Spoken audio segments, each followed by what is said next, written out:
Story of the deer looking into the water from Aesop's fable. An adult deer was thirsty, so he went to the pond, quenched his thirst, and stayed there until he was satiated. When he saw his reflection in the crystal clear water, he was fascinated by the beauty of his horns. He said, "How beautiful they are, and how wonderfully they sit as a crown on my head." For him, his horns were so magnificent that he began to think of them as a tool to fight with his fellow animals. This usually happened every day. He comes, looks at himself, and praises his horns. One day, when he looked into his reflection, he noticed his legs were as thin as the branch of a dead tree. He was deeply disturbed by his skinny legs. The next day, he discovered the hunters coming towards him with a pack of hunting dogs. They left their dogs to catch the deer, and the dogs chased him. He too, with his agile legs, ran so fast that the hunters could not hunt him. But when deer entered the jungle, he had the problem that his horns often got tangled in the turns, and after taking few turns, he collapsed. When dogs came to him, he exclaimed, "If I had not had horns, I would have lived with my legs." That's the end of the story. Let's move to the wisdom part.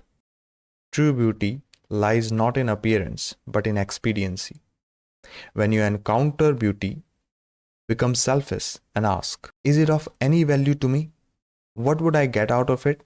How will it help me to get rid of my restlessness?" Deer also had beautiful antlers, but what good were those antlers that had no role in burning his sorrows to ashes? Rather, they became the burden of his life. Worldly beauty seems attractive but clingy, while true beauty seems daunting and hard to accept. For example, you would likely have those friends with you who spoke good of you, while those who show the mirror to you, you would run away and condemn them. Our beliefs or preconceived notion about anything limits our sight to see things as they actually are. The yardstick of true beauty is that it does not run all the time in your mind and makes it heavy, while it dissolves or flourishes the mind. Whatever seems so beautiful in appearance later becomes the cause of turmoil in life, as it has no worth at all to add authenticity and value to life. It's the burden that takes undue advantage of us, demanding all our time and attention, something to which the mind has clung yet never fulfills. The glorification of worldly beauty only makes you weaker with time.